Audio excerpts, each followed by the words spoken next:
adult audience. LoveLine may contain sexually oriented content. Listener discretion is advised.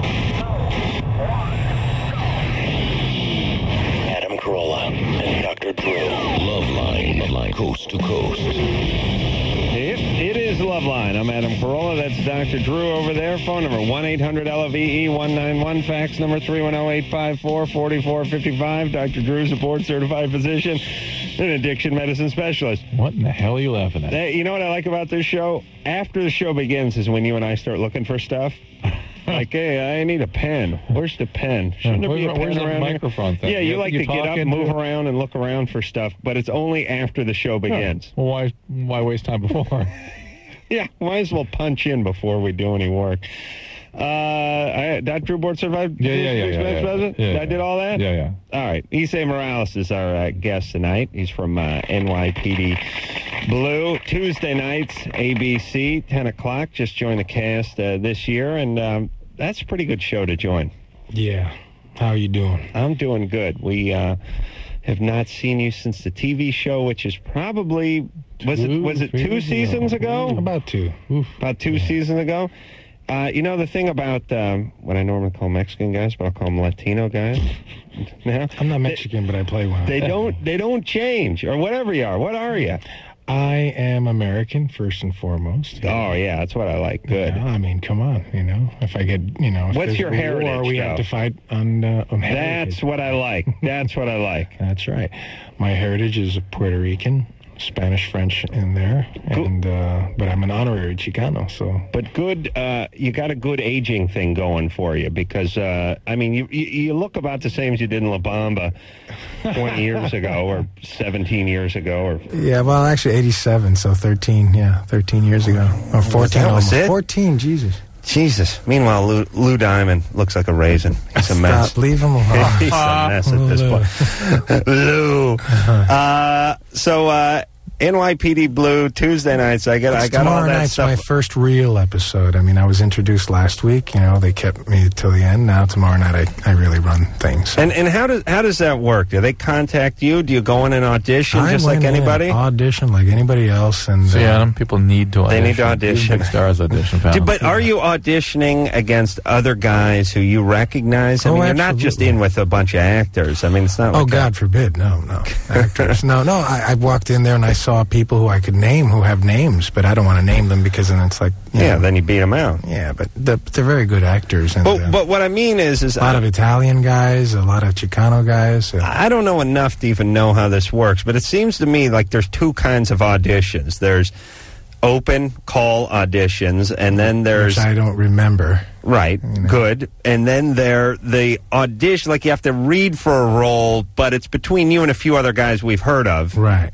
And somehow they got hold of you. Right. It's not like you saw an ad in the drama log. Adam, what are you trying to do? Build a case here for why you shouldn't have to do that auditions? wasn't really an audition. Yeah. That's what I'm saying. I don't want it. I don't like having to do auditions. I know I could play the part in my sleep if I have to, but I guess they don't know that. They also want to see how prepared, how bad you want to eat. I guess, you'll take whatever poop they give you. Well, I just give them oral and save the reading. Save my dignity. Use your head. That's right. All right, we'll take. That's Adam's motto. Take some calls. Sam, and his new book too, coincidentally. What's that? No, shut up. Sam, you're 17. Yeah. I got a problem, I guess. Yeah. My parents, they keep on talking about sex around me. It's kind of disturbing. What do you mean? Give me an example of what they did. Like I was in the kitchen and they were watching that stupid show on Showtime, Queer as Folk. And they were in one of those. Queer as Folk. Yeah, right? they're in one of those adult shops, right? Yeah. And there's this mirror on my wall. And I saw I saw in the reflection. After my mom made this comment, I want to go to one of those stores, and the guy was holding a sex toy, right?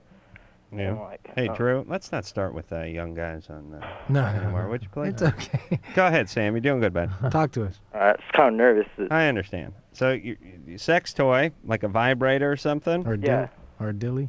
Yeah. Right. So what, it bothered you that she said that in front of you, is that right? Yeah, when we were younger, me and my brother, we were looking for Christmas presents. And, I did that too. kind of stumbled across something. Yeah, listen, parents. What did you fumble into? I swear to God, I know What- my mom may listen what to the did show, you but find? I think I found A live grenade.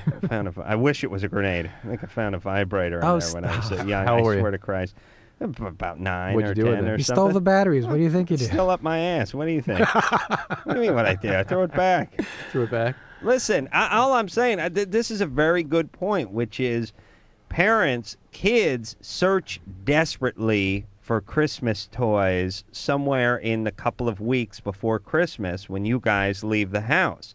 I mean, we all did it. Did you ever do that, Drew? Are you kidding me? You were so whipped by your parents that you didn't even look for Christmas He's presents? a good kid. Look at him. He became a doctor. Well, we had Hanukkah, remember? Oh, that sucks. That's why you're angry. You say, did you do that? At times I peek, but I want to get to this young man's. What the hell is going on? You didn't look for presents? No, No? I don't know. All right. Christmas Well, to the me was point. weird. Okay, the point is somebody. What are the chances I get in two I guys who still don't have found presents? things. Okay, yeah, you're gonna find stuff in there. It's their life, You have to realize how did you get here? Sam. Yeah, You said you have a younger brother?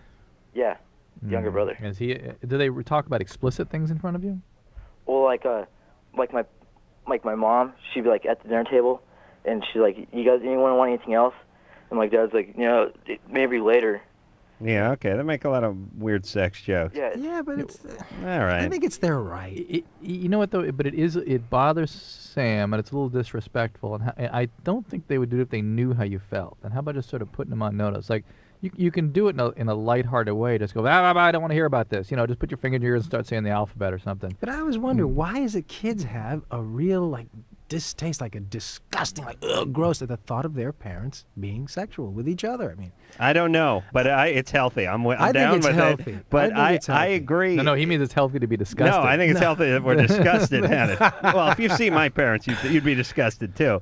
But there's some good-looking parents out But there. there is something about being. You're not a parent, right? No, but I've thought about parenting since I was 13 years old. There's something about being a parent that makes you not want your kids to have sex, and there's something about being a kid that makes you not want your parents to have sex. Yeah, but I think it's a mutual hypocrisy. I think it's our society's hang up on sex. I mean, But- no. But maybe in but South hold on. America, there are cultures where they all have one hut and everybody does everything in the hut, and kids don't look at sex the same way. But They let me don't view ask it you like this: something lurid. maybe it's in place, and I agree. Maybe maybe it's in place so we stay away from sexuality with our kids, so there's no molestation or anything like that. Yeah, but I think that it's the unhealthy attitudes towards sex in general that makes those things kind of Fester. Yeah, and exciting to people. If No, I'm with you, but I'm wondering if it's almost a innate thing. It's almost like a biological event that when you hear about your parents having sex or something when you're 14, it's like ooh, and and they don't want to hear about you having sex. Maybe it's positive. But let's somehow. think about the What was that noise in the vomiting. background? Let's think about the natural selection, the biological imperatives. It would be a genetic advantage for there to be repulsion against interbreeding genetically. I mean, I guess no. I agree with that. And so that's where some of those taboos come from, is to protect us against genetic mixing. Think about the opposite. Inbreeding, yeah. But what I'm trying to say is that, like in Sweden per se, I got a card from Sweden, some family. They were all naked. The family, the entire family, from adults to 14 to 12, and there isn't that kind of stigma. This is dirty, this is wrong, this is nasty, this is hidden. So I just think that the advice I would give to this young man is split the difference. I agree with Dr. Drew that you should maybe tell your parents, it makes me uncomfortable. I mean, you're the ones telling me this is nothing I should do too soon in life, so why are you guys being so open? But at the same time, I would urge the young man to realize, haven't you ever gone out with a girl and she thinks, boys are disgusting? It's something you grow out of at a certain point. And the concept of disgust with your parents, at some point, I wish my parents were still talking. We're still into each other. Yeah. And in a sense, Not me, but yeah. No, but the point is, let's get over it a little bit. Try not to let it bother you so much. I agree. He's 17. Yeah, He can work it out. Christy? Yeah? You're 20? Yeah. What's up? About 5.5 months ago, I started a relationship with my boyfriend, and about 3 weeks after we started having sex, I went to the doctors for a normal exam, and I had a yeast infection. So I took the medicine, whatever they gave me, and What did they give you? I think it was the Lotrimin? no, it was the Terzol. Terazol, all right. So the 3-day. Yeah, it was a pill and then a 7-day. They gave you diflucan. They gave me diflucan as well, and they gave me the cream to put in at night. Okay. About a week later, I found out I was pregnant. Oh. I had an abortion. Because of the pill, the medicine No. exposure? Because No. you wanted to have an abortion. Well, yeah, I wasn't ready. And I just started this relationship, and I don't want kids for another 10 years. No birth control? I was on birth control, but I was a week late. So, I mean, I was switching I haven't had any relationships for the past, 6 months, and so I skipped a week to change my period ahead to go on a trip, yeah. And then it happened all suddenly, and... In the future, just take your pill straight across and don't take the sugar pill week. Yeah, I learned that now. And one other thing, even if you're taking the pill, I would practice multiple, especially being so fertile, which you sound like. Maybe even abstain from having him finish inside. I mean, well, tell him you say I didn't. Just pull out, partner. You know. Well, plus, if you're Enjoy. if you're filming, it's I mean, as an actor, it's a much better crescendo. Okay. Otherwise, we got to kind of take the guy's word for it, you know. Yeah, I mean, you know, there's lots of creative ways to make him feel how should I say fulfilled, without exposing yourself too much to that. What's your question? My question is that after that happened, 2 weeks later, we waited, and then we had sex again, and I got a bacterial infection. They gave me a different kind of cream, and then I took that for a week, and then again we had sex, and I got another yeast infection, and it's happened 4 different times with each different infection over the past 5.5 months. Yeah, you got to go lesbian at a certain point. I mean, China wasn't. That's kind of common. That actually happened to me at a certain point. So it's You got a yeast infection. Yeah. I was Really? itching and His vagina burning. was My your vagina bond. was. You know, I'm a hermaphrodite. Do you know I'm a hermaphrodite? I think I got some yeasty on the peckaroo, as I've said on this show before, right? Yeah, you did. It can happen. It can happen. Yeah, Yeah, but a little yeasty on the peckaroo. That's actually really unusual. Yeah, well, you got to have the very special Yeah, penis. you got a pristine penis, yes. Also, one thing is if you practice oral sex before intercourse, sometimes the yeast on the tongue gets. Oh, that's interesting. That's a Really? good point. Yeah, no, I it never does. thought about that. Yeah, the yeast on the tongue. Yeah. Can can get into the urethra and then get down. Yeah, and not only the urethra, it stays on the Surface. outside, Mhm. and then when you go in There for we the go. kill, that's another big thing. Interesting. So I would suggest both of you brushing your teeth before you Ooh, make one. I need a note from you, And- by and the the way. This oral sex angle's a strong one. It's a good one. But Christy, what are they? Hey, baby, I love you, but What are your doctors telling you should be doing here? Well, the other problem, which I'm kind of worried about, is that I have HPV, Yeah. and I got that 5 years ago, and Right. it's come back like I've had abnormal pap smears. Well, it never. Well, Yeah, only I a know. certain percentage of them goes away. I know, but I've actually had to, have my, have it taken care of 3 different times. And so I'm wondering, and I haven't, since I've been having these recurring infections, I'm wondering, usually they check me every 3 months. So I'm wondering possibly if that might be something, or, No. okay. Mm-mm. Question: what is your diet like? I'm actually really good diet. I've been exercising regularly. Do you eat a lot of starches or sugars? No, not really. Wow. But you're not. Yeast isn't the problem here. You're getting bacterial infections in the vagina. I'm getting them back and forth. And what's weird was about a couple weeks ago, I had a bacterial infection. He gave my boyfriend some pills to take, and I took the medicine, the cream, morning and night. Well, let me ask you this: is he documenting this? Are they seeing the culture of these bacteria, or is he just surmising that's what's going on based on your symptoms? Well, I keep asking him, which I'm going to a different doctor in 2 weeks. And you keep asking him what? Well, I keep asking, did you see bacteria? Did you see yeast? What kind? He said, no, I didn't see any. Is it a gynecologist? Yes. And what is your complaint? Well, I wanted to have a normal sex life with my boyfriend. Yeah, but what is it you're experiencing that leads them even to look for infection? all right. You know, I'm getting. Yeah, at? what are the I symptoms? mean, she's nuts. Well, No, she may be no. pushing too hard, and he may be sort of trying to Irritated. control symptoms rather than really documenting what's going on. Well, what are the symptoms you're getting? Well, it's gotten so that, about 2 or 3 days after we have sex, I just start feeling kind of uncomfortable, and then, I'm checking myself, and it looks like, a thick cream cottage cheese, Right, it's really that's uncomfortable it. and itches. And it's just So whenever it feels uncomfortable, I'm just going straight back to him and saying, what do I have now? All right, hold on. I can't devote the first hour to her vagina. All right. I can't. All right. She's got to go to the gynecologist. You got to sum it up, Drew. All right, just, these things can be treated. Sometimes it's actually coming from the anus, and they may be getting some bacteria up there that way.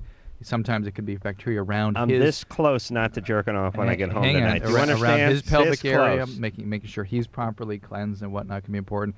Esai brought the issue of the mouth. That's important, too. But I am concerned that she seems terribly anxious about something that is really quite minor. Could they do it in a tub of Clorox just to play it safe? Sure, they could. But, again, I maybe she ought to sort of sit back a little bit, when not run to the doctor every time she has a discharge or a slight irritation, take some warm baths, and see if these things don't take care of themselves. Question, am I on? Yeah.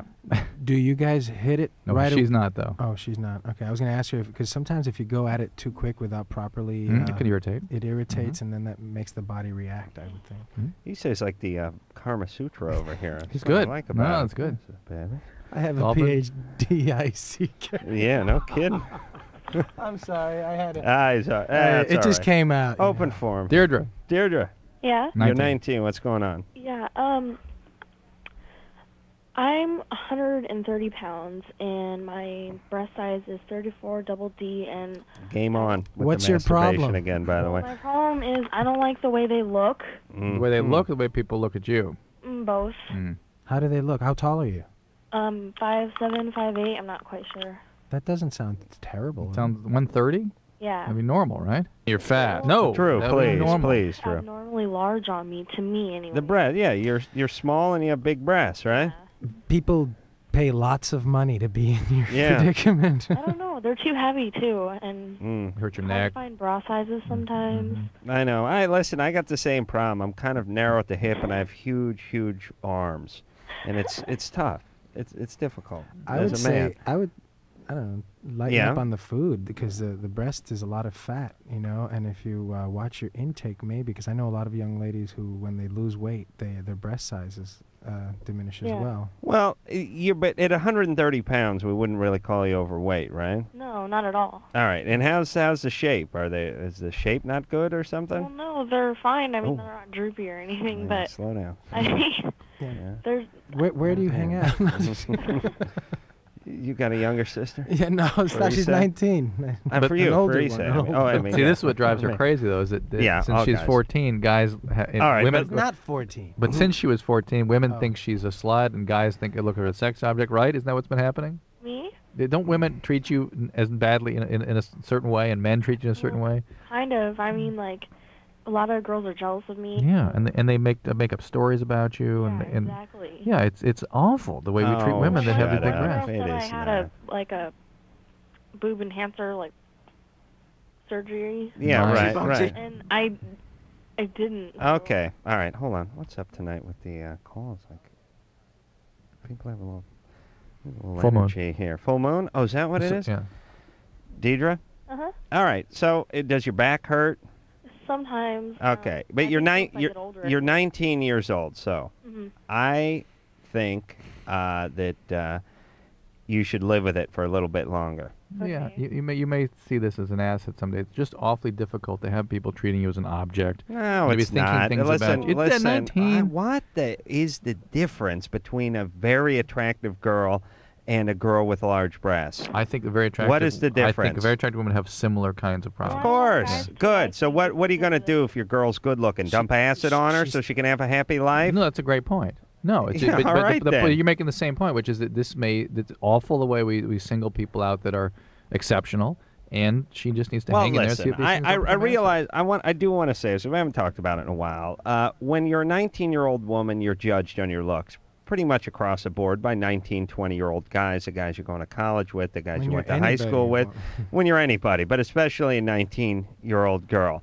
Now, there's women who are tall and lean and blonde and beautiful, and they get put up on a pedestal, and no one makes a big deal about it. And then, but they get a ton of attention from men, and they're never sure who their friends are because every guy's trying to get in their pants, and doors are opening for them.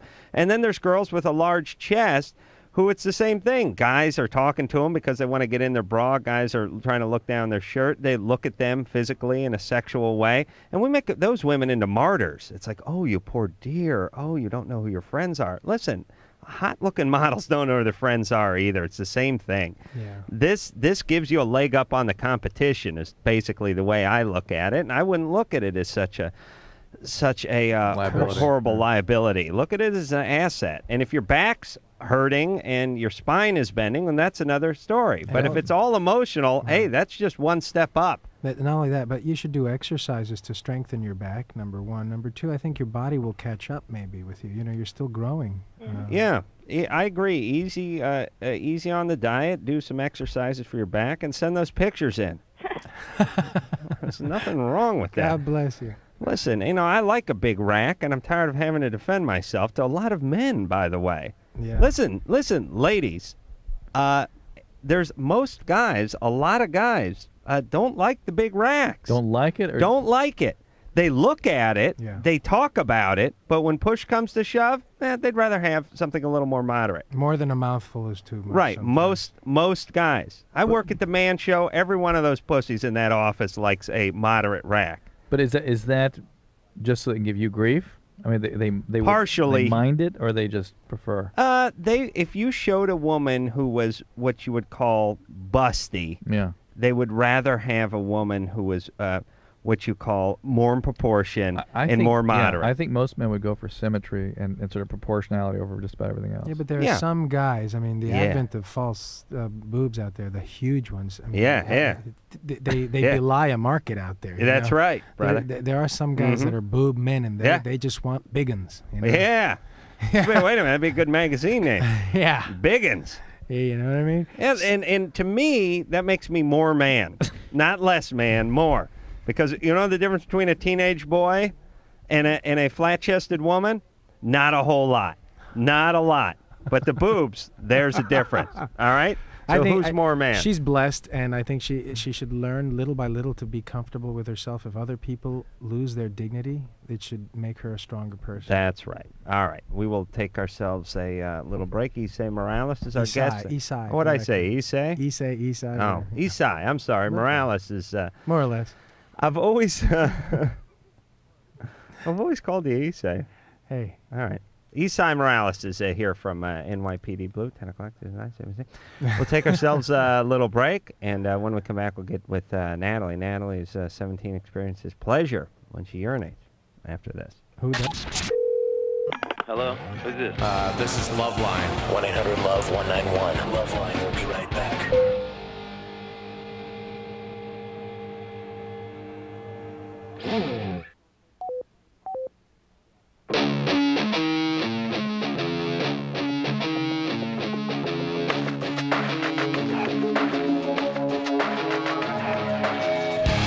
Hey, LoveLine. I'm Adam Carolla. That's Dr. Drew over there. Phone number 1-800-LOVE-191. Esai Morales is our guest tonight. NYPD Blue. Tomorrow night, everybody. 10 o'clock, ABC. There you go. Hey. And Adam, I like the way you hold your mic. I'm doing it too. It's a very kind of butch, you know, way of doing it to use my... it sort of implies... It's called lazy. That's what we do. We'll lean back, and you'll enjoy it. Also, it sort of implies someone may take it away from me, as That's if right. I'm in prison with my Kind of like the microphone or homeboys, how something. they grab their... You know. Right. Ooh, watch the S word. Ship? Ship, yes. I don't know. I heard you say jerk off, so I'm assuming anything goes on this station. It does. It seems like it, but there's still a few. The ones George Carlin mentioned, actually. Oh, the 7... That's right. Dirty words. Natalie, Yeah. you're 17. Yep. What's up? Well, when I pee, it sort of feels tingly when I first start, and then when I finish, it's kind of overwhelming, and I feel a lot of pleasure. Really? Yeah. Have you recently been sexually active, or have you been... No, I've been having sex for a good 2 years with my boyfriend when we lost our virginity together. So there's two ways this can happen. One is you can get infection, and some women get this way when they have a urine infection. Mm-hmm. And the other way is if you've sort of been overly active and sort of irritated that part of your pelvis. Yeah, I've been sort of overly active. Yeah. For last week. There you go. You guys I spent considered the whole water week at his sports? house. Do you have Yeah, is it an orgasm that you have, or it just feels good? it just feels, I don't know, it's really kind of overwhelming because I've never had an orgasm, and I'm not quite sure, but it's really overwhelming, and We got to talk to getting your nervous, guy. and I've been drinking a lot of water. Having sex for 2 years, never had an orgasm, huh? No, They're both young. They're both 17. Does he do any oral Believe me, sex he on has you? one. I used to not really feel any comfortable, but I've kind of been letting him do it a little bit. All right. Not really. I think there's the angle to work on as far as the orgasm goes. I get more pleasure out of him fingering me, so. I see. He Pointing does you out? something. Good to know. I'll put that down in the book. All right. All right. Well, you guys work it out. But you might. If You using protection? Yeah. She Yeah, carries a 22. What are you using? Sort of. Well, he pulls out. That is not Natalie. Please. I'm Who sorry. are you kidding? But they seem pretty committed to each other. Yeah, we get that morning. Well, I after. mean, we've lost our virginity to each other. Yeah, so. but pulling out is not. You'll still get pregnant pulling out. You understand Okay. that? It depends on what time of the month. Well, Yeah. Well, I mean, Right, but she doesn't know. And you don't know how, Oh, how fertile well, you yeah. are. You could be fertile early or late, yeah. well, I mean, no, I'm not. I just have Natalie, periods. before men ejaculate, they emit sperm. Okay. Okay, so this sperm coming out the whole time you guys are active. Do you understand that? It's not as Yeah. Well, I mean, concentrated. we Not use as concentrated. condoms, Well, some and people I'm actually on think birth control. using so. condoms, and you're on birth control. Why didn't you tell Yeah. us that in the first place? Well, I said he So pulled out. we're like Because you we said triple it. protection, you didn't say contraception. Well, like sometimes we forget to use the condom when we don't have it. Yeah, but you're on the birth control pill. That's nearly Yeah, 100%. because my parents really don't know, so I just use some orthotricycline, and I'm on that, and so. But it's a good thing to combine both, just in case. She's talking in sort of riddles. My My parents don't know, so I use birth control. Are you on the pill or not? Yeah, I'm on the pill. Okay. All right. And what's the part with your parents not knowing? Oh, I don't want them to know. Why does that? So What do you? I have I acne see. really bad, so.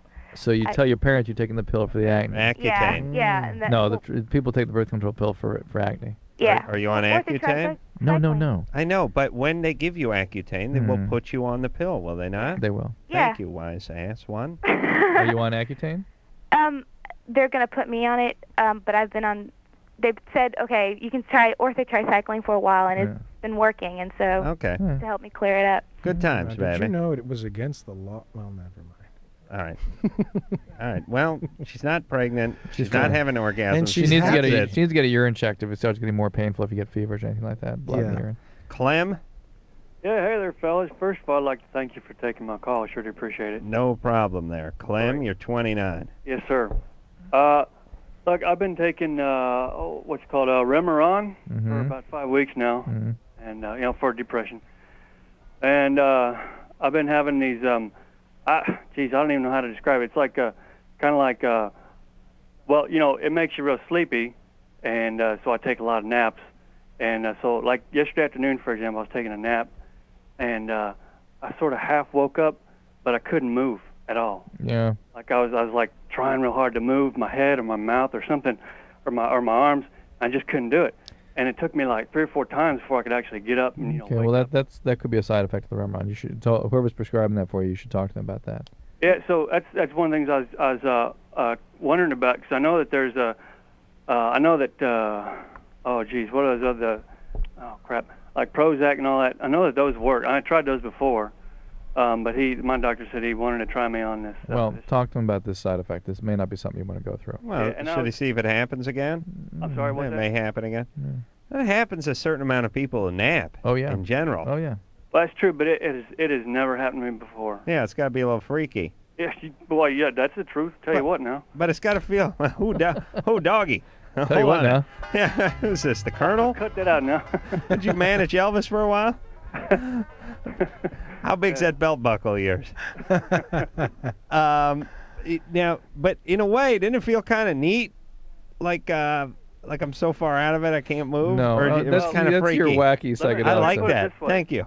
Let Yes. me put it this way, It's a Adam. terror. No. Yeah, No. it's a terror. It's terrorizing. It's a night terror of sort. Yeah, it was pretty bad. Yeah. But now thinking back on it, do you think you woke up, or do you think you dreamt you woke up and tried to move? Because Well, that's yeah, happened to actually- me before. No, that's a good point. Actually, I remembered hearing the radio, and It's a state of sleep, but it's also you're awake, but there's a disconnect there. But what is awake? You know what I mean? I mean, how do you define awake? It's like eyes being open awake? It's like B, or I've had that, and I've never taken Remeron. Yeah, some people get it normally. Yeah, I've had it, and I don't know how, but it's terrifying because you feel like aliens have landed and they've zapped Taken you, over. and they can do anything they want You're to helpless. you, but you can't do. And you try to scream, you reach out, and nothing. Sometimes a good fart will get you kick-started. That's why I always keep one in the chamber when I nap, in case there's trouble. It's a close relative of being like in a dream where you're trying to scream for help and no one can hear you kind of thing. It's a very Dr. Drew, I had one other question about this. I would like to, switch my meds, but I know that there's a discontinuation effect with this Remeron, because I missed it for like a couple days way back, and boy, I tell you what, it was horrible. I just personally, I don't prescribe Remeron because it's hard to use for the very reasons that you're describing here. Hold on, Clem. And it's hard to dose. Did you just say boy howdy? Yeah. No, really? Yeah. No. Boy and how. Oh, boy and how. Okay. Yeah. Where is he? What do you do for a living, Clem? Never mind. Yeah, because tell us. I see you sort of a McLeod type, like over there in Maryland. Okay, actually, I'm gonna burst your image of me. I happen to be a graduate student in English. There you go. Yeah. Interesting. But you do Western carvings now for a living, or what? No, he lives in Maryland. What kind of English? What's your area of specialization? Well, comparative literature. And comparing what and what? I'm sorry? What comparing what and what? What kind of dem to dis? Yeah. That's real good. No, actually, I study Russian and Soviet literature. Вы говорите по-русски? Да, я говорю по-русски. Хорошо, я говорю немножко. Очень хорошо. What the hell is going on here? Да. Oh, He speaks Russian. We got a Puerto Rican guy and a guy from the swamp, and they're talking in Russian. That's bizarre. We are spies. Only in America. All right, Clem. All right, good times over there. До свидания. До свидания. Yes, I'll read some Chekhov when I get home. I'll read all about that seagull. Hey, you're from Maryland. That's the first place I ever had a job, in Pikesville. And I remember the guys say, yeah, Merlin. It's like Merlin the magician. That's how you say it. That's right, Merlin, yeah. And you wash your face in the zinc. Yeah, sometimes they say that. Yeah. I'm actually from Virginia, but okay. I'm up here in Maryland. All right, Clem. Good times, buddy. God bless. I just thought of a strange sort of bias I have. Is that guys that talk like that shouldn't be depressed. Yeah, they should just have some sort of adage where you go, yeah, pick yourself up by your own bootstraps, and you get your ass in gear, and you get to work, and you put in a good day. Hey, yeah, my homie spoke Russian, dude. I know. Not many people was, Russian. Hey, you don't need antidepressants. You're Clem. He's Clem. No, Klemsky. You're right.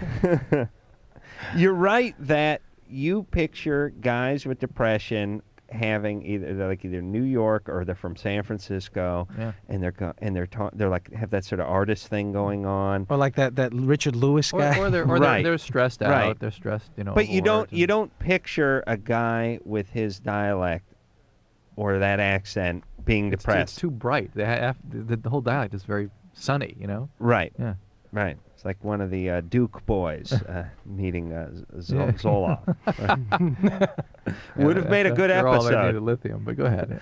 Antonio? Yeah, hey, first of all, I want to say, Drew, Adam, you're hilarious. And, Drew, I know you're bored with doing the Men of Mars and Venus, man. You got to be bored with that. Yeah, but he's not bored with that money, I'll tell you that right now. He's not bored. I'm not bored. I'm trying to... No, I'm not. We're trying to turn into something. You're bored with it. You may be bored with it, and I apologize for that. I realize you're married and all, but you should try to get some from that Sam chick, dude. She's hot, man. Esai is Sam's friend. I went to high school with Samantha. No, you went to high school with her? I went to high school with her. In Brooklyn? No, she was from Brooklyn, but in Performing Arts High School. In New York. The Fame School. Yeah, that's what she's the original one. Wasn't she in Penthouse? Yeah, I'm sure. God, man. She's amazing. Actually, I had got two comments. I want to comment on the show last night because I just listened to it on the East Coast because I'm in Maryland too. Like I was telling the lady on the phone, like I'm a Christian, so I'm against abortion, but it kind of sucks though that we put that much pressure on women to like make them decide and all that, No, we don't even make them decide. That's the problem. Yeah, it's like we decide for them, and that's right. And that's not fair, dude. Put it this way, I'm Christian based, although I can't take any one side. To me, religions are kind of like gangs nowadays. You got to pick them, and you got to be true to them and fight to the death on behalf of your God, which I don't think is right. But the whole thing with abortion is, you know, I think a lot of people should take care of the children that are born that are, you know, that are already living, you know. It's like, you how know, can you have kids that aren't wanted? Right. It's like, why even put, like me, my mom had me on her 17th birthday, and if it wasn't for my grandmother still been in the picture, I don't know what my mom would have done, because like I said, I was born on my mom's 17th birthday. Right. So if it wasn't for my grandmother, my mom probably would have been left with those two options too. Or your mom may not even, you know, God forbid, but she may not even be there. My dad's not around. My dad's irresponsible, so I really, you know, don't see him. It took me getting committed last year to get my dad back in the picture, and he's not even fully back in the picture, you know what I mean? Getting committed? Well, like my mom had me in a mental institution for a couple of days. For what? Like, well, I suffer from depression and all, and he was like talking about running away, and so she just went, and I was in a place out here called Taylor Manor. I was in there from Saturday to Wednesday. Oh, all right. And you got your dad came back into the picture because of that. Well, you know, yeah, it actually took her. Yeah. Right. All right. So here's your job, Antonio. Okay. Don't be like your dad. Oh, or your mom. Don't get pregnant at 17. I agree. Don't commit your kids too soon. Right. Be around for your child. Right. And, I've definitely decided not to be like. My dad's been in and out of jail since he's like my age, and nice. You know, I've got 3 or 4 other younger siblings that are all like infants or whatever. All right. And my second thing is, you know, I suffer from depression, and part of it's because like I've got like a lot of female friends and all, and there's girls that I care about, but I personally can't get a girlfriend, and I don't know if it's something wrong with me or not. You know? Well, you're 16. Relax. Trust me. Yeah, wait till you have a steady job and prospects and things like that. You become more attractive to the opposite sex. Oh my God! Oh my God! That is one of the cruel aspects of the female mystique. Yeah, well, you know, they got a clock, they say, and so they have an agenda, and that agenda is to find the best mate they can, and you gotta, you know, have something to offer. Rarely does their agenda jive with yours at 16. No.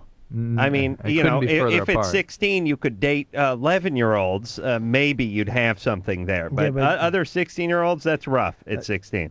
Yeah. Another thing is, I didn't have a girlfriend until I was like 19. Yeah, you know, it happens to the best and worst of us. So, I mean, look at it this way. Think about the guys you knew at 16 who were getting a lot of chicks. They were the upper whatever % of the 16-year-olds. Only the cream of the 16-year-old male crop had chicks. When you get 25, everybody gets somebody. It's not just the top 3%. And that top 3% usually is kind of like played out by, you know.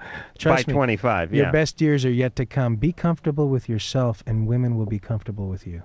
All right. We will take ourselves a little break. Esai Morales is here from NYPD Blue, and we'll be back. LoveLine will be right back, so get your problems ready. Ready.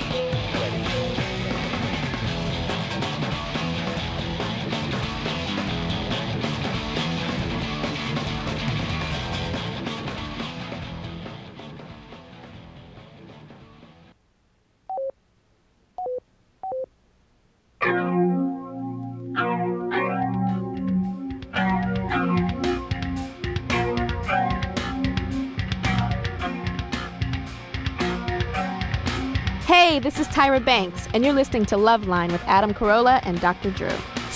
Yes, you is. Phone number 1-800-LOVE-191. I'm Adam Carolla and Dr. Drew over there. Esai Morales is our guest tonight from NYPD Blue, ABC. Tomorrow night, Tuesday nights, 10 o'clock. First big episode for Esai, right? Yeah, I'm the boss now. Yeah. I'm the lieutenant, the new Lou. Nice. They work for me. Isn't it, you know, you put the piece and the badge on, do you start to feel like that guy? Oh, yes. Yeah. Oh, man. It just has an effect on you. Wow. Yeah, it does. Right. I did something for the Man Show where I played a cop couple weeks back. You start beating the crap out of people? Just the blacks, yeah. NYP. I got in the LAPD uniform and, the shoes and you strap on that holster and everything and the nightstick and, and you just start walking up and down the boulevard and you see people sort of get out of your way a little. Salute, Yeah. Sick Hayo. And, I did a little goose step and I felt, you start feeling pretty good. I could see it. Any uniform is good for a guy. Hey, women are very sexy in uniform as well. Yeah, but women like a guy in a uniform, and men respect a guy in a uniform too. And I could, whether it's a football uniform or a cop uniform, I can see that feeling pretty good. Chris? Yeah. You're 20? Yes, I am. What's up? Well, about 7 or 8 years ago, I had touched my sisters in a way I shouldn't have, and it was when I was about, I think I was like 9 or so. I had touched this little boy as well, and when I touched this little boy, he had I did it at a church, and this youth pastor caught me and told my parents about it, and my stepdad talked to me about it and everything, and I ended up touching my sisters as well. What my question is basically is, should I tell my parents about it or not? I do regret it. I regret it. Let me ask a couple questions. Okay. Did something happen to you growing up? I don't know if it did or not. I know it's possible you can forget. You may not know. Hang on, relax. In your head. And do you have any impulses to be with little kids right now? No, I don't. Kids? How are your sisters doing? Are they able to have relationships? Are they developing normally? How old are they? Well, one of them is 10 right now. The other one is 8. How old? And so you did it when they were infants? When I did it when one was 2 and the other one. Well, see, I know they were both around 2 when I ended up doing it. I did it with each one of them. It wasn't at the same time. Mm-hmm. How many? Hello, Chris? Yeah. How many times did you do it? I did it probably a couple times on each. Mm-hmm.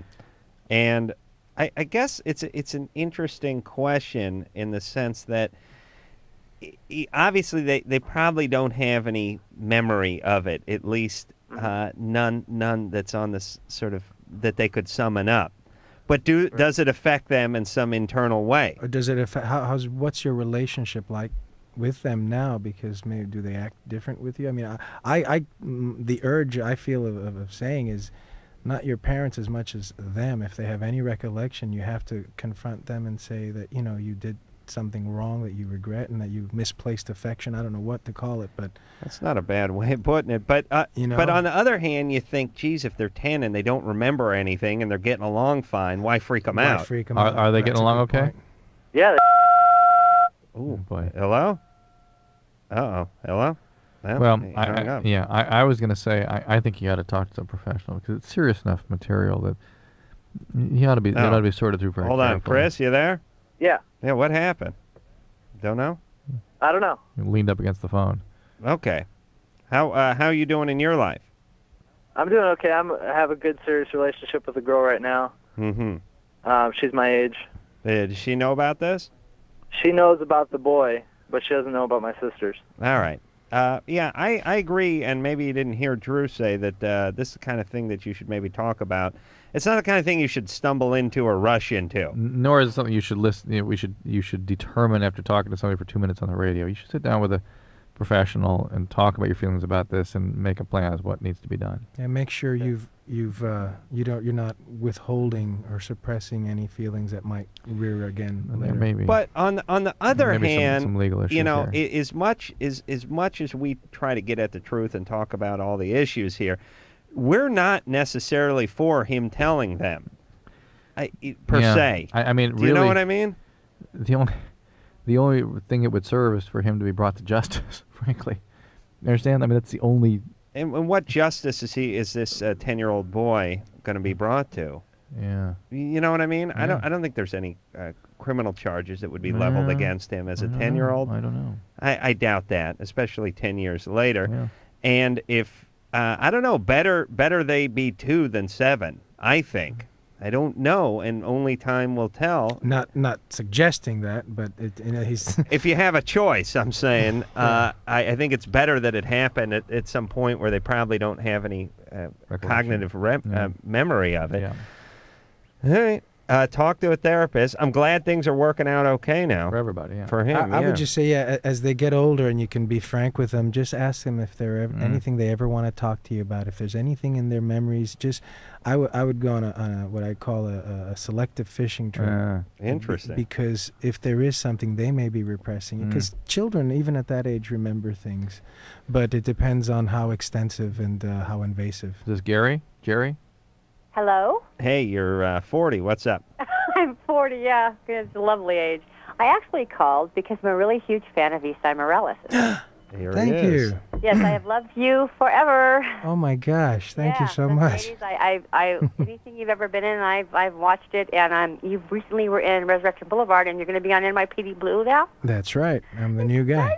Yeah, it's fun to have a steady gig, that people can see on a weekly basis. Yes, it'll be on every Tuesday now. Yeah. Great. Now, you're not going to make any more appearances on the Resurrection Boulevard at Showtime? As a matter of fact, they just hired a friend of mine, a wonderful actor named Leon, to play the love interest for Bibi, the gal that was my ex-wife. Elizabeth Pena, yeah. So I'm sure my character is going to, crawl out of the woodwork somewhere and have a problem with this. And I'm sure there's, they're laying the groundwork for some drama. So as soon as I finish my last episode on NYPD, we're going to start talking about getting back on Resurrection. Yeah, good boxing show. Yeah. Jerry? Yeah. We got to go to break. I know you do, and I'm sorry I don't have a sex problem. That's all right. Oh, no. Hey, listen, it's all good. At 40, you got them all ironed out, Okay, I just had to say hi to Esai. I love you. Thank you, Jerry. Love you back. Okay. Bye-bye. Right. Bye-bye. We'll take a break. We'll be back. LoveLine. 1-800-LOVE-191. Back in a minute.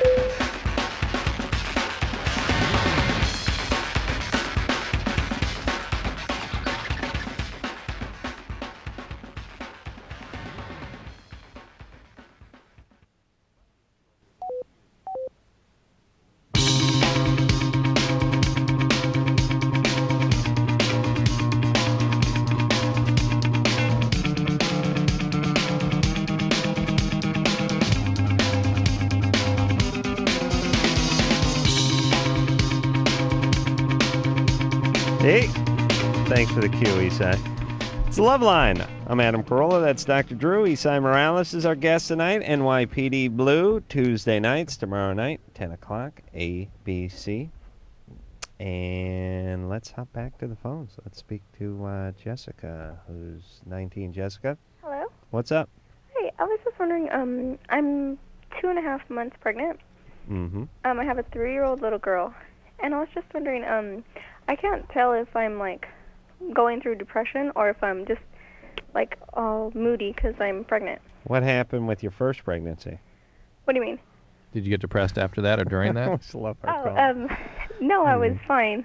Yeah. Yeah, but it doesn't always happen. It doesn't happen every time. I'm just curious if it'd be an easy fix if you were crying 2 months in to your first that's what I one. was thinking, but no.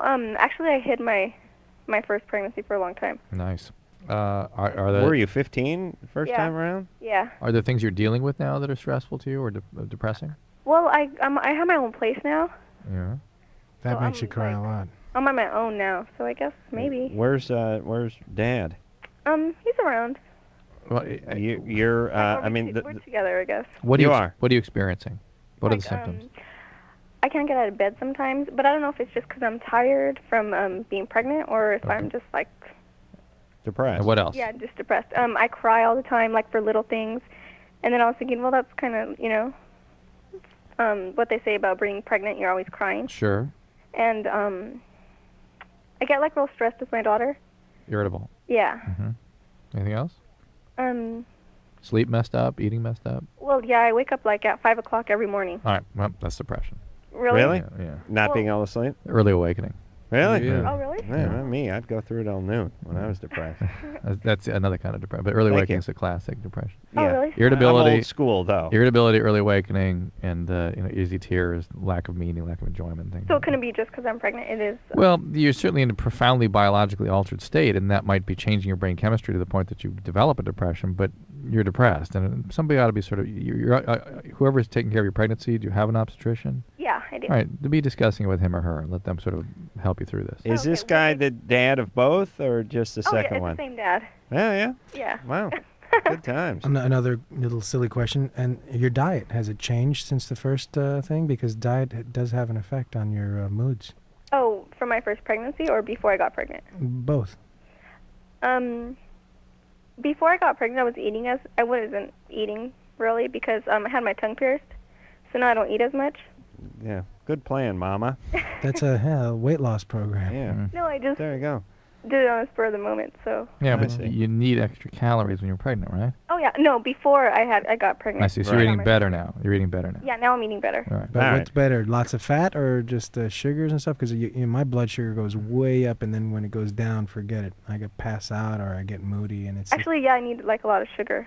Like I crave a lot of sugar. you Yeah. crave. The craving of sugar is I think a mineral deficiency. I'm not sure. Well, she's in a chronically deficient state because she's trying to build another body. I mean, they get incredibly depleted during pregnancy. But maybe you ought to, it is a reasonable idea to meet with a nutritionist and make sure your diet is adequate. Are you taking proper iron supplements? No, I'm not taking iron supplements. I mean, there's a ton of stuff.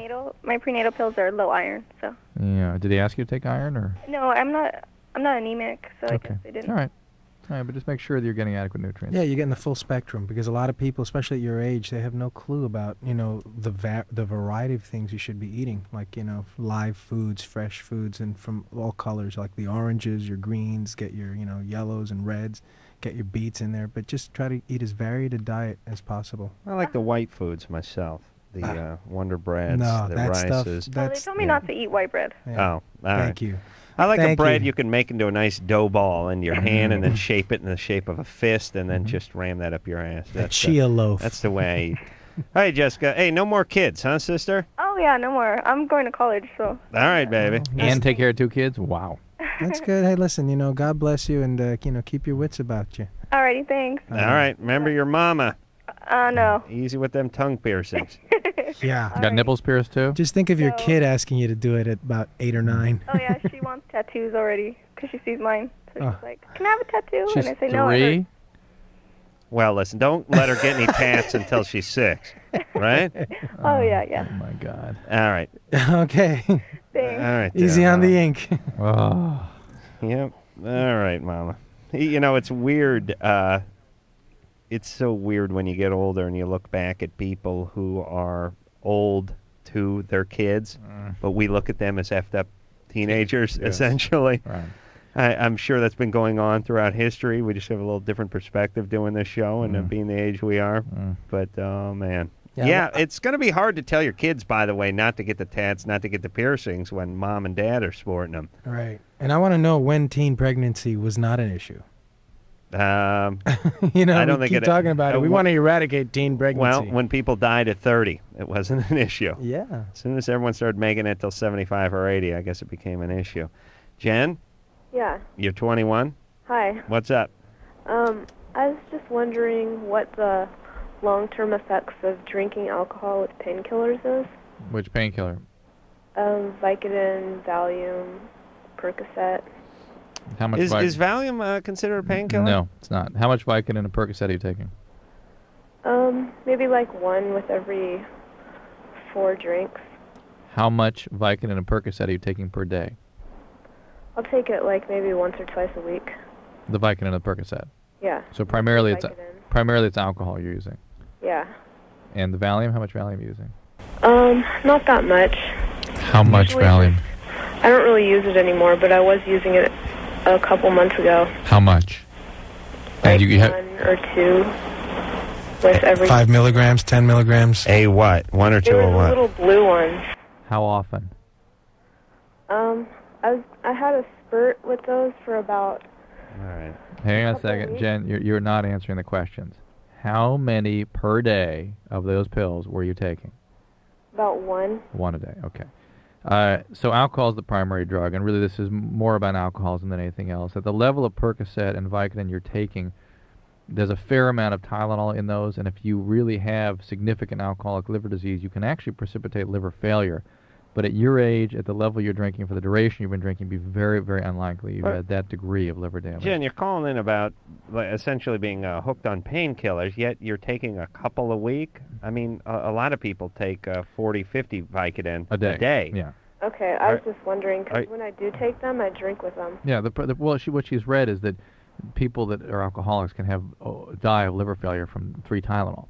There are cases like that out there. Yeah. But those are people who usually been drinking for years and years and have advanced alcoholic liver disease. But women are 5 times more likely to get cirrhosis than men. You may have some liver Really? disease. Oh, yeah. Oh, nice to know. You may have some liver disease, and it could be meaningful but not life-threatening. The issue here is you have addiction, and that needs to be treated. You're And saying- that's what's threatening to your life You're right saying now. women are 5 times more likely to get cirrhosis of the liver At the than same men? level of alcohol consumption, they are 5 times more likely to get the cirrhosis. They're smaller. They lack an enzyme in the stomach that converts alcohol to I certain see, but they just don't drink as much as men. I mean, you don't hear about, like for instance, every other month you'll hear about some male celebrity who's been floating around for a while, was in a band in the 60s getting the liver transplant. That's hepatitis and C. That's hepatitis C. That's not from boozing. The hepatitis But C. a lot of these guys were pretty strong drinkers, too. Hepatitis C plus booze makes cirrhosis, period. Ooh. That gives you cirrhosis. That's a formula. Yeah, it's a formula for cirrhosis, and that's a lot of guys do that stuff. But how many women are receiving liver transplants as opposed to men? You I just don't hear about it. But it's because you're not typically transplanting alcoholics. It's the hepatitis C patients getting the transplant. But you still ask my question. Just not so many. Not as many women getting hepatitis as but men? in not as many getting hepatitis C. Why not? That's historically, I don't know if I can answer that accurately, but that's a heroin disease. I mean, it's IV drug using disease. Which one? Hepatitis C. Oh. And I will tell you, in my world, predominantly liver disease, women. When I treat, the population I treat. Oh, really? Oh, yeah. But you just don't hear about the transplant as much. Because they aren't transplanting alcoholics. Can you do a man liver to a woman? Probably. Yeah? Well, I don't Man know. liver Well, no, I bigger? don't know. No, I'm more thinking in terms of the genetic markers. I don't know. Yeah, let's check into that. Would you, Drew? Sure. All right. I'll get right on it. I'll get to the answer. By the way, did Jen call you? Oh, Jen last night? Yeah. Who was going to give me some data on women who are on the birth control pill being much more likely candidates to get HIV. And I said that's because if that is in fact the data, it's because women on birth control are sexually active and oftentimes not using condoms or on the Guys, birth control pill. Let's change the subject because I have a lot of issues with the test not being accurate. I'll gladly change it. I just yelled at her and told her, give me the data on that, and she didn't have any data, and so I told her she was a liar. There's a lot of nonsense with the science or supposed science behind HIV and AIDS, and that could be a whole 2 hours. Well, this wasn't that. This was a separate issue, that aside. But she never did call on that. Chelsea, 26. Hi, I'm Adam and Dr. Drew, and I'm sorry I don't know how to pronounce your name. Esai. Esai, hi. There you go. How are you? I'm good. First of all, I want to tell Adam that I know people say this to you all the time, but you are literally the funniest guy. Yes. Literally. No, I'm serious. Like, Really? whatever. It says funniest guy in his hat. That's so funny you should say that. Yeah. He's really like there's other people that sometimes come on the show like that have taken your place, kind of, and like it's just not the same. So I just want to tell you, you're really, really funny. Thank you. Whatever. But we intentionally get bad guys to fill in for me. Well, so it you seems like I'm insist good. upon it. Come on now. Okay. Yeah. Well, even in society, like wherever, you're really, really funny. Thank you. Thank you very much. Yeah, even in nature, as you roam the streets. Funnier than a raccoon or a homeless guy is what you're saying. Even in Eugene, Oregon. I'm really trying to give you a compliment here. I do appreciate it. Okay. And don't worry. I have labeled myself a genius long ago. Okay. Well, actually, what I called for is because I hear a lot of people calling in, like just 2 times in the last couple nights and previously, people talking about the sleep paralysis. Mm-hmm. And I wanted to say, like, I experienced that. I started experiencing that, like, about 10 years ago when I was taking a lot of naps because I was depressed. And so I was sleeping a lot during the day. And I would have these episodes all the time, like nearly every single day. I would wake up from a nap and just literally be paralyzed. And it was really terrifying for me. And this happened for several years. And finally I was listening to something like Art Bell or something like that, talking about some wacky stuff. And he was talking about lucid dreaming and how this sleep paralysis is actually like one door to get into lucid dreaming. Lucid dreaming, by the way, is when you are lucid in your dream, as the name would denote or whatever. So I instead of being like really scared when this happened to me, I would just like lay there and like kind of accept it, and it was really, really cool because instead of being terrified, it's like I could I went into a dream right then, and I could totally like control my dream. And so now when I'm in that state, instead of being frightened, it's actually like liberating. Yeah, it's really wonderful, and you can do anything. Like they talk about flying in your dreams and stuff, and that's like the first thing. But you can control them. I mean, except for the problem is, I've tried this before. You know you're controlling it, and that screws it up sometimes too. Like the time I tried to rape Adrienne Barbeau in my dream when I was in high school. Well, I mean, I swear to Christ, I did. What? It takes a little practice. There's this really great book called Exploring the World of Lucid Dreaming by a man named Stephen LaBerge. And, like, I mean, it is something that you need to practice a little bit, but once you start doing it, then, like, I guess I'm just trying to tell people not to be scared of this sleep paralysis thing. Like, don't feel terrified. Just hey, I was saying I would dig it. Be like, I know. High. I heard you say that, and that's pretty right on. Thanks, Sarah. Thanks. No, like you know what's interesting. I think most humans have a need and a want to lose control. I mean, we like substance for that reason. We have a desire to alter. Yeah, and we like sex for that reason, too, because for the 10 minutes you're doing it, or the 2.5 minutes you're doing it, right. You're altered. What we love as human beings is getting out of it. See, that's why we want to control so much. We want control so that we can lose it. But we want mushrooms, we want heroin, we want booze, we want a movie. People love to sit for 2 hours in a place and be somewhere else, and sleep is great that way, and sex is great that way, and if you can kind of control it, if you can do it on your own terms, it can be a very provocative experience. When I was in high school, as you know, Drew, I did some experimenting with this. I said, I'm going to control my dreams. I'm going to get that. I wanted to grab Adrienne Barbeau's boobs. So I said, I will work her into a dream, and I will know I'm in a dream. Instead of acting like I would act in normal society, I'll act like I would in a dream, and I'll get my kicks. So it was. I was at a mall. I was at the Fashion Square Mall in Studio City, Sherman Oaks area, and here came Adrienne Barbeau, and I knew I was in a dream. And I said, you had a dry dream. I'm going to grab some of them boobs. And I went over there and grabbed her sweater, and she started screaming so loud. I can't even figure my own goddamn dreams out. She started, like, flailing and screaming, and I was thinking to myself, listen, quiet down now. It's my dream, and I know what I'm doing. And she made such a ruckus that I went away. She's still scared of you, Adam. She's she knows what's good for her, she is. Yeah, so I screwed that one up pretty good. But the problem is when you know you're in a dream, then you're not really in a dream. Rebecca? Hi. You're 19? Yes, I'm 19. What's up?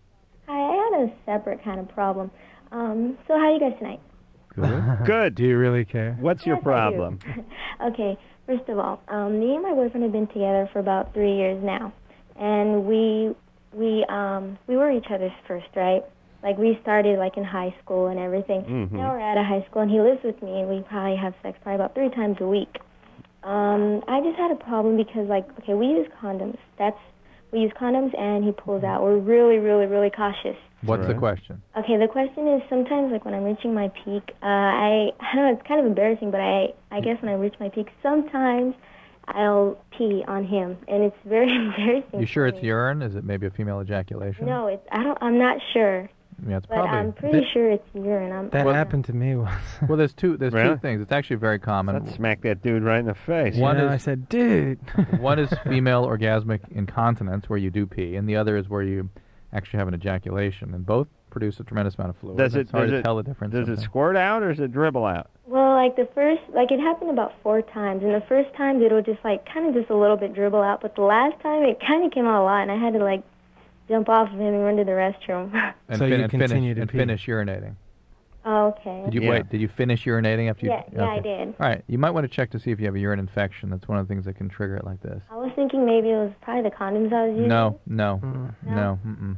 Because like I noticed it would start happening when I used those spermicidal condoms. Well, it could be the spermicide. That's sure it could be irritating, but more importantly, you want to make sure there's not a urine infection going on. I'm not a doctor, but I hate the concept of spermicidal lubricants in there. Oh, okay, well. The Noxanol 9 they got rid of that in the sponge because it was giving women toxic shock, but it's okay to put it on your boyfriend's willy, you know. Well, what And it's Noxaline- not all that effective, is it? I mean, you occlude any body space, you get toxic shock. I've treated toxic shock from people getting nasal packages without naloxone. What's a nasal package? You know, after nose surgeries, they pack it with cotton. So and why they did they get take it toxic away shock. from the sponge?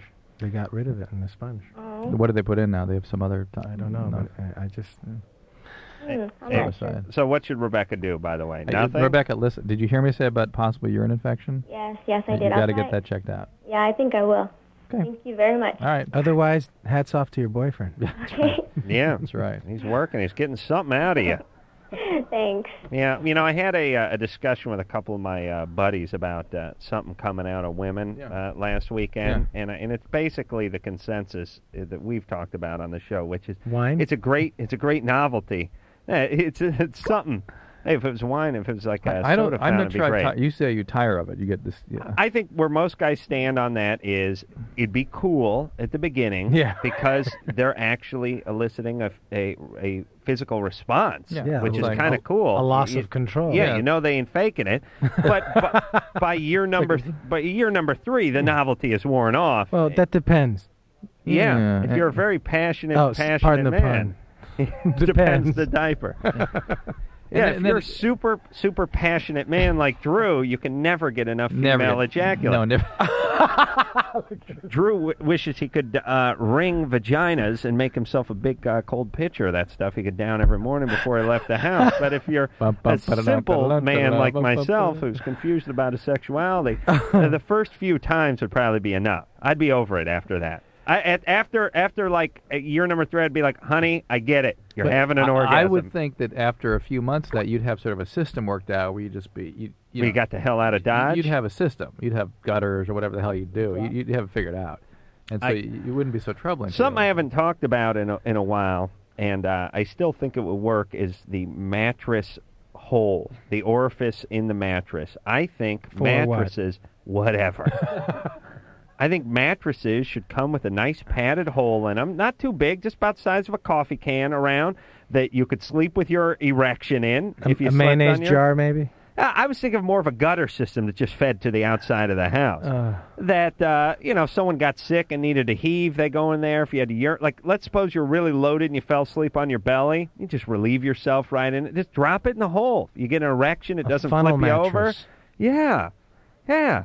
Something. Okay. I could have used one hundreds of times in my Make day. a diagram. We'll work on this, and we'll call it. Remember where you heard it first. That's all I'm one saying. quick thing about the female thing. It depends sometimes if the urine, if it is urine, if it's stronger. There was a time where I didn't know what it was, and it didn't smell like urine. Well, sometimes it isn't.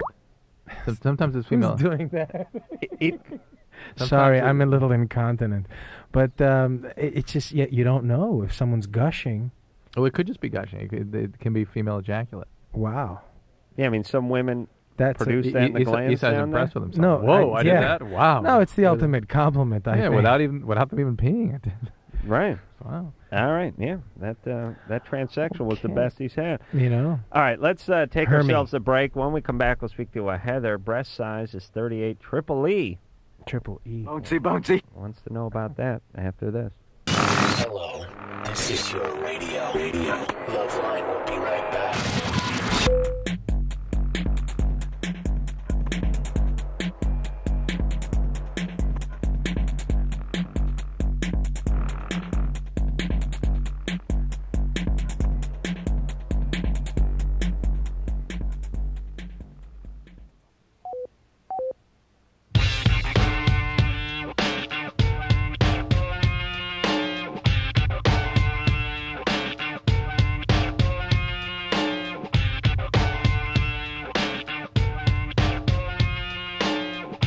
Hi, I'm Jerry Springer, and you're listening to Loveline with Adam Carolla and Dr. Drew. Jared Pavlovian. Hey, it's Loveline.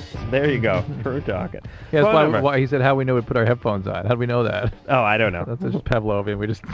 It's like glicking, you know. Figure it's been about 4 minutes.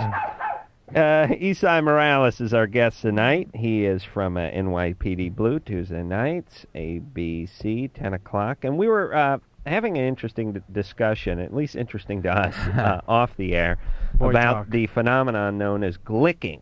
The ancient phenomenon. Yes, and this is something and Anderson just called it gleeking. We called it glicking. It's always funny when people get freaked out about they get in big arguments over nonsense.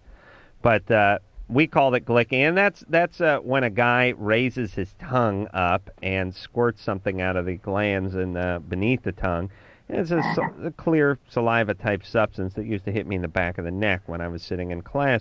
And it's something I didn't experience in high school, but I experienced it in junior high. It's a junior high phenomenon. Esai did that, and so did Drew, and apparently Engineer Anderson was hip to that. It's more of a dude thing. I don't think chicks do it. But the question is are they still doing it? Does anyone listening to this show experience this glicking or gleeking phenomenon? Or was that just a brief twist of history? Did you have it in junior high? We're all talking about junior high here, not high school. Even right? if people are 60 or 70 years old, we'd like to know if it was around in the good old days. Yeah, we're trying to figure out if it feels like something that just happened to us in the years that we went to junior high. But did it happen to kids today or people before us? Yeah. If you got a thought on that, call us up. Heather? Yes. 22. Yes. 38 Triple E? Certainly. Good times. Triple E. And Did we decide there was... What's the problem? Well, I was just, I'm having a lot of back problems here lately, and I was just wondering, is there any risk involved in a breast reduction? Well, of course, it's a surgery, so there's a risk of anesthesia, risk of bleeding, risk of infection. It's not risk-free, risk of scarring. How big's the rest of you? I'm kind of average. I'm not big. I'm 140 pounds. Mm-hmm. I'm not really not evenly distributed with these big boobs. Mm-hmm. Do you know Clem, who called from Maryland earlier? No. I see. No, I missed it. Okay. Yeah, so you're now Triple E, really? Yeah. Didn't we go through a whole procedure trying to figure out the different sizes? Yeah. And the tripling up ended after D, I don't totally recall it. Does your bra really say Triple E on it? Or maybe it was made... That's a shoe size. Maybe it was made in Tripoli, which is in North Africa. You have to get it made. What's the size? I'll order them. What's the size in general? What's the... I just know it's Triple E. That's what they... Yeah, but I see. It's what Triple E again? I forgot the number. 38. 38. And you get them, you send away for them? Yeah. I see. Yeah, well, that's a lot of breast. Yeah. And but you are a little bit overweight? Yeah, a little bit. Right. But still, if you lost that 10 or 15 pounds, so you go down to Double E, big deal. Well, yeah? I don't know. Well, it couldn't hurt. Have you been lean before without as much breast, or what? Well, I was smaller. Here in the last 2-3 years, I've gotten bigger, but my breasts have gotten a lot bigger here. Yeah. Well, that just in the latter part, though. I mean, it's not while I was, when I was younger, they were like, they were normal, and I mean, I hit around 19, 20, and they started getting bigger. Okay. So how about this for a deal? Why don't you slim down a little bit, do your diet, do your exercise, give it 8 months or a year, and then you get your breast reduction if you need it at that point.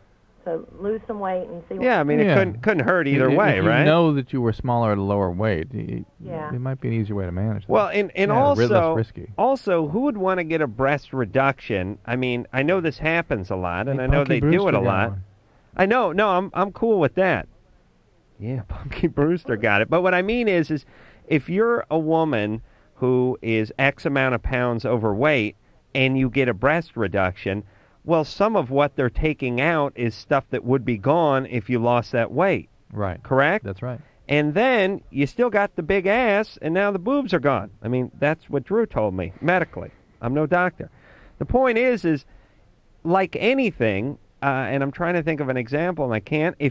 Let's get down to so there's nothing extra on you, and then anything they take off is what they should take off, not the extra. Because women complain that the boobs go up and down with weight constantly, and a lot of them say that's the first thing that goes when they lose the weight. I think it's their brain, but a lot of them say it's the boobs, unfortunately. Kimberly? Yes. You're 21? Yes. Long-time listener, second-time caller. Great. And I like you a lot, even though last time I called you said you didn't like me. Whatever. I was probably just being serious. Yeah, probably being serious. Yeah. Okay.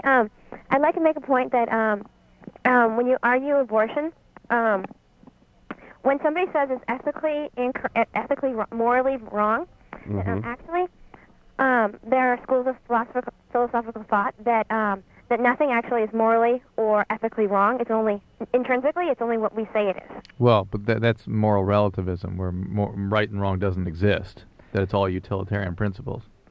Yeah, I mean, I agree. We need a point to sort of jump off on. I mean, if we want to start getting into that, well, how is murder wrong? It's only wrong by your definition, your moral definition, or that kind of stuff. Then contract, we have to have it so it doesn't undermine one individual's right and it's good for society. Yeah, but the point is if you think this way, eventually you just spin off into space with you. There's no arguing anymore because eventually the person you're talking to isn't there. This is John Stuart Mills, right? That's what you're talking about? Pardon? John Stuart Mills, the primary philosopher that espoused this. Okay. And this is it's the way some people believe, but I think most people believe that there are such things as right and wrong, and that with carefully applied thought we can have access to those things. And, but I didn't think there was any. I was taking an ethics class. I actually just started it, and I actually didn't think there was a good response to Plato in the Republic saying, why should we lead a just life? Well, okay. Well, the reason you should lead a just life, and I don't want to spin too far off into this either, is that wasn't my main point. You don't want anyone to kill you. Yeah. And you want those same rules to apply to society. Well, as they do to you. There's another guy named Lawrence Kohlberg that talks about moral development in the human being. He studied it as an abstract developmental process that goes along with cognitive and emotional development. And that most people stop right at the level that Adam's talking about, which is basically a golden. Hang on. Okay. Which is basically the golden rule, which is do unto others. Then but there are documentations of people who have access to higher moral principles, something they're called apodictic truths that must be so and cannot be otherwise, and then live their lives by those truths, regardless of the circumstances of the society in which they live. And theoretically, that's a higher ethical, moral ground to aspire to. So I think most of us would say that there is some principled life that we could all try to aspire to that's above and beyond the social contract and the golden rule. The world is your oyster. Oh, I mean, boy. because that's all the world is. I know I was that? drunk when I said that. What's up? I also wanted to say that when somebody is religious and they argue against abortion, well, you should say, well, it is a sin, but the other sins, they aren't illegal, like, coveting thy neighbor's stuff and cheating on your wife. They aren't illegal. Oh, they put stuff in the Bible? Yeah, stuff like that. All right. Well, they aren't illegal. And the neighbor's ass, I believe, is how it's put they in the aren't Bible. illegal, yeah. Coveting the neighbor's ass. That doesn't undermine our social contract. You have to prove it undermines our social contract to say that it should be illegal. She's manic. Yeah, Kimberly, where are you coming down on this side? You want the kids to be vacuumed out or not? Well, actually, no. I want them to argue it in a. Well, actually, I personally don't care. Okay, good. All right, there we Thank go. you. Thank you. Thanks for calling. Have another B-load and watch some Ally McBeal and just call it a life, would you? No. I'll tell you, there's nothing worse than a person with their first philosophy class or ethics class. I had a friend, Carl, who went to he went to CSUN over here in Northridge. And this guy was a great guy, and he was a regular guy, and everything was fine, just sort of North Hollywood guy. Used to love to hang out with him. And then he took his first philosophy class, and it was like an ethics class. Right. He would start arguing stuff with me, and I'd say, and I'd start arguing back, and then he would eventually come around and take my point, and then I would start arguing his point, and at a certain point, I'd go, what the hell are we doing? And he would just keep going in circles and circles and circles. As a circle jerk. Right, and eventually I'd just go nuts on him. Go, look, let's get some beer, let's go to the park. Let's get in the boxing ring. Let's relax. Let's do a real circle jerk. Yeah, it's very, little knowledge is a dangerous thing. Max? But at least he tried. Yeah. First of all, I just want to say, Adam, you kick ass. Yeah, thank you. And you're very funny. I watch the Man Show every week that it's on. I listen to you guys LoveLine every night. Thank you. Okay, I'm 14. I'm a freshman in high school right now. Mm-hmm. I was junior high last year. Gleeking happens every day. Oh, really? All day long. Just as popular as it was back when, huh? Mm-hmm. What do you think the societal origins of gleeking is? Thank you. That was a good answer. Wait a minute, Max, were you being gleeked upon? Yes. I cannot figure out how to do it myself. I couldn't do it either. Only the a-holes could figure out how to do that, and they would do it on the back of my neck when they sat behind me in I class. did it on my face, too. Oh. Yeah, it's not a great thing. Again, people understand this is squirting saliva out of the gland under your tongue. Right. Into the air and onto your opponent. And it's a fine mist that you can't often feel for a while if it's going on your jacket or on your hair until it kind of gets through to you. It's a little bit of the squirt gun effect. Well, no, Like because a light, it's a tiny mister. stream, yeah. It has a mist effect. Yeah. But the thing about it is you'll know it when you see the guy's jaw moving in a weird way and his mouth open as if he's tongue way yawning back. and his tongue rolled up. All right, Max. I'm so getting excited, it's guys. still going on, right? Thanks, Max. Thanks. Bye. All right. I'm glad it's still around. David, Yeah. you got a question? Yeah. Hey, no, I just wanted to make a comment. Okay, Dr. Drew, Adam, you guys are like the smartest guys ever. You guys are so fun. Both you guys are hilarious. Wow. I see you guys all the time. Well, you guys thanks. are great. Thanks. And Esai Morales, how you doing, man? What's up, David? Not much. Hey, you were great in Mi Familia, but I'm just called to tell you that the movie that just stood out for me since I was like 5 years old is La Bamba. Oh, man. Oh, my God. Like, the relationship you and Lou Diamond Phillips had in that movie, it just totally, like, made me and my brother's relationship, like, great. I mean, even though it was kind of, weird. Sure. Like, he was an alkie and stuff and whatever, but I'm saying, like, the positive aspects. I mean, we'd memorize lines from the movies. Well, remember the good. Listen, Man, it was great. It's an honor for me, who does this kind of stuff, acting, and a lot of times acting is not very fulfilling, but it's very fulfilling to know that you can actually, the stuff you do that you actually get paid for, that you love doing anyway, has a positive impact on people. Oh, it did. I saw the older Richie Valens' brother accepting Mario when he was being inducted into the Hall of Fame just recently. I mean, Richie Valens was. Couple of things. First off, Mario's a serious biker dude. Oh, yeah. Still in his 50s. Yeah.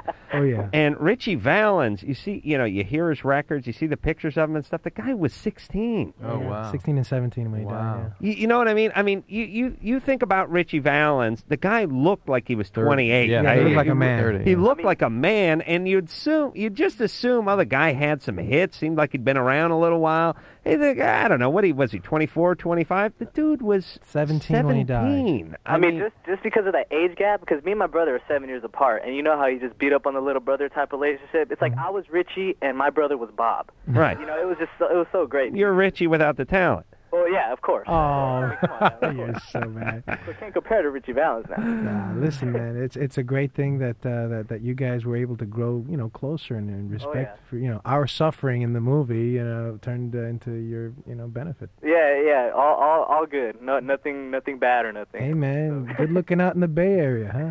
Hey, what's up? You're from the Bay Area? Yeah, I'm from San Francisco, California, man. Yeah. Alrighty, man. I got a lot of friends up there. Want to shout out to Yeah, you. just wanted to say, I just wanted to call and tell you that, man. You're the greatest, man. Hey, right back at you. Thank you, David. Take care, David. Thanks you for the guys call. Take care. All right, see ya. All righty. Yeah, that, man, I just think, when La Bamba came out, and let's see, what am I thinking of? Donna and all, he was 16 when that stuff came out, right? Yeah, he was 16 when he wrote it. Jesus, you ever see pictures of him? 30. Yeah, easily. He looked like a little bull, He was Yeah. like a tough guy. All right, we will take ourselves a little break. We'll be back with more of your questions after this. LoveLine will be right back. LoveLine will be right back. LoveLine will be right back.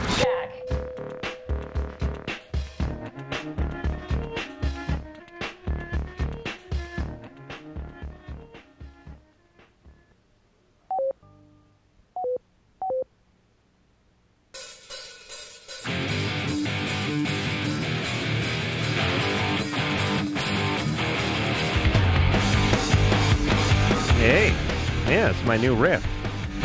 Yeah. Drew, onto the air drums, if you please. Esai Morales is our guest tonight. Yo! NYPD Blue, Tuesday nights, 10 o'clock. Tomorrow ABC, big night tomorrow night. Take a peek. If you like it, let me know. I think they have. If you don't, or the they hell will. with you. Aaron, Yeah. you're 34. What's up? My girlfriend's going to have her uterus removed because of fibroids, and I don't know what fibroids are and what affect. Fibroids are just muscular growths. They're abnormal growth of the muscle inside the wall of the uterus. Yeah, because he had one rupture last year. No, she probably. Well, you can. You can sort of bleed into them and things. But you sure she didn't have an ovarian cyst rupture last year? Well, that's what they said it was. And then now they said her uterus was the size of a melon. Has she had a bunch of kids? No, that happens when you don't have kids. No, she had no kids. No kids. That's what my cousin. And I was just wondering, I assume she's going to be sterile after she has it removed. Well, again, if she won't be able to bear children herself, but if they leave her ovaries and she's not menopausal, it's possible they could retrieve the ovaries. Yeah, extract retrieve the eggs. Yeah. But what will be the effects? I mean, will her hormones change? No, or nothing. Nothing will change. Hey, has anyone done a parts count on women versus men? Seems like women got more parts. You know? I mean, just in that area alone, there's 472 parts, whereas men have excuse 4. me, they got to carry on, if you know what I mean. Yeah, that's what I'm saying. I mean, do women got more parts than men? Anyone do a parts count? Yeah, but the testes are a pretty complex little instrument. There's 3 parts. Yeah, they but I don't count have. that as one. 2 of the Yeah. testes and 1. Yeah, all right. Unless you consider that a very long. We want to get the pictures. I'll give you the sack. No, I just want a parts count. Well, I think we instead. I don't know how you have to define a part. Instead first. of a series of glands like Skene's and Bartholin's, we got one prostate. There you go. Okay, so we condense ours down to one. Right. All right. They get ovaries. Is they this get why testes. women pack? They got to take 3 suitcases for a weekend. Is this why they need so much stuff? And we need that little Pan Am bag and we're good for their parts. I just mean is maybe they have a sort of parts and servicing. predisposition for I think parts and servicing. Yeah, they're very That's they're where very, all the they're very toys come in. complicated. I've said it. Women are they're really like a Steinway piano, and we're just like a kettle drum. We were kind of talking about this at the beginning of the show about the difference between men and women and how men are sort of in awe of women because of mom and because of them not being women. I mean, the women understand each other because they share their genetic heritage. I'm saying I want a parts count. But there's some people theorize that that part of women that you're talking about sort of freaks men out. The parts part? The parts part. Like it's in some mysterious swamp. Well, I remember when I was a little kid, I always thought of girls as being complicated down there. Yeah. And the concept of their complications made them icky when I was a little boy. I was like, oh, there's stuff going on there that I don't know about. And people theorize that it's sort of it's nature and it's mysterious and it's sort of swamp-like and it's going to swallow us up. Well, it is true. You remember you talk to now you're so freaked out about that stuff as a guy. What's that? You talk just that downstairs stuff. You'll talk to one of your friends and you'll go, hey, how you doing? How's your mom doing? And she'll go, she's got to have a little minor surgery. And you'll go, oh, okay, that's fine. That's fine. Swamp that's effects. enough. I've heard enough. Because it's always something going on down there. Yeah, it's like, okay, thanks. That's still like lower your head. Yeah, okay. That's still like a parts count. That's all I'm saying. Joe? Trying to get the swamp up. We don't have a swamp sound effect. That's wrong. What's a swamp sound like? Mosquitoes Mosquitoes and crickets and stuff? Frogs. There you go. There you go. No, because you're doing jungle. Joe? Yeah. You're 18. Yeah. I'm calling recently, the past 8 months, I've been trying to, I can't concentrate anymore. I'll be talking to someone, I'll be reading, and I'll be thinking about something else, and it frustrates me so much, and I'll just get so angry at myself, and I'll just start hitting myself, and I'll do things that I don't know that I do, and my friends will be like, well, you did this yesterday, and you did that. And Like what? I told this girl goodbye one time, but I thought I said goodbye. Someone told me that I was telling her I loved her, and I was like, I didn't tell her I love her. And then it's really hard to explain. I don't really know how to explain it, but I can't concentrate when I read a book. I'll be thinking about something else. I'll read it about 20 times, and then I'll finally understand it. Are you doing drugs and alcohol? Yeah. What drugs are you doing? Bong hits, it sounds like. Yeah. Well, I'm thinking speed. What drugs? Speed? Yeah. Yeah. This is what speed does to you. It makes you can't concentrate. Pretty soon you're going to start getting paranoid. And I do get paranoid a lot. Yeah, you're going to believe people close to you, friends, family, people at school are thinking about you, talking about you, passing notes about you, and pretty soon you're going to think they're starting to want to hurt you. This phone call is tapped.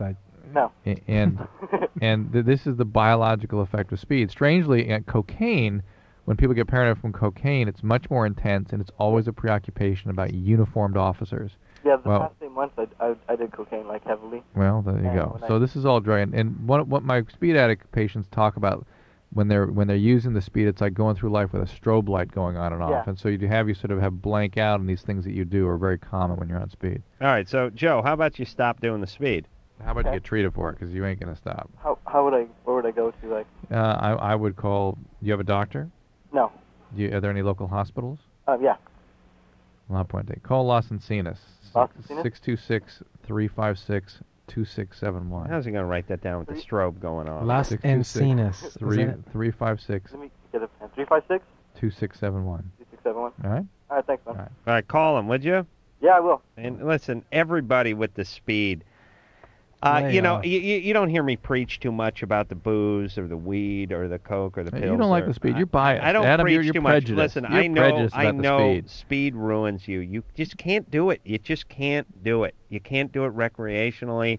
You can't just have a little fun on a weekend with it. You can't just do a little tootski when you come home or whatever. You just can't. Hey, if some guy tells me he wants to have some red wine or some weed when he comes home from work, done wine, that's fine. Speed, you get violent, you get strung out, and the world starts coming unraveled. You end for up on cops, basically. You do. Right. Yes. You're in your underpants, you're being tackled on your lawn. That's what happens. You end up being tackled by guys in uniforms who have to wrestle you down. High-speed chases. Right. Sarah? Yes. You're 23. What's up? Hi. I have to tell Esai that he is such a gorgeous man. Oh my God. Adam was just saying that to him during the break. Off the air. Yeah. Off the air. He's so beautiful, and I've never watched NYPD Blue, but I'm going to have to start watching it now. Tomorrow night. And I have a question, Dr. Drew. Yeah. A lot of my friends tell me that when I have gas, I don't let it out if I'm around people. That's 'cause kind. I can't bear it. That's good. But we can't either. I've heard that it can mess up your colon How? by holding it in. How? What does it do? Pressure. I don't know. People have just told me that, and I wanted to know if there was any truth to that at all. True, but what about the sort of universal truth of holding back or holding in anything that your body wants to push out? Be it a splinter, gas, or sneeze. Anytime you get an urge to poo, you just let it out? Absolutely. No matter where you are, what you're doing? It's the same deal. Only He's from talking driving. a lot of poo now. That's so. true. All right, touche. That's a good point. It will come out in its own time. It will come out larger next Well, time. let me ask you, because this is a fear of mine, that if I don't go into the writer's office over at the Man Show and blast one on those guys, that it'll go away and I'll never see it again. And each one of my farts, is a child to me. That's my children. You I know understand? you're birthing. I don't have children myself, but these are my babies, and I don't want Your any babies of them to stink, get away. okay? They're all important to me. Yeah. So, Drew, will it dissipate? Will I absorb it, or will the next one be bigger? It could, but generally the next one will be bigger. Good. Yes. That's Okay. Yeah, you ever get Sarah? Sometimes what happens is you hold on. You ever get cramps in your stomach? Oh yeah. No, I've never gotten cramps, but I've always been able to hold it in pretty good. But I'm worried that No. because as I get older, You'll be fine. As you get older, you won't be able to hold it in. Right. Much older. Just, you you won't know what care. it is? You got to get out of the car and check that flat tire every once in a while. You know. That's right. You go, man, I put some in the trunk. Good time. And yeah, when you save them up for a long time, I guess the ones you do take twice as long. But what about when people start having anal sex? Isn't it harder to hold it in then? We would imagine so. Yeah, it sounds a little tough. Yeah, when some guy's basically using your ass as a butter churn, stuff's gonna come out. Take a quail. All right, we'll take a break. Bye. LoveLine. We'll be right back.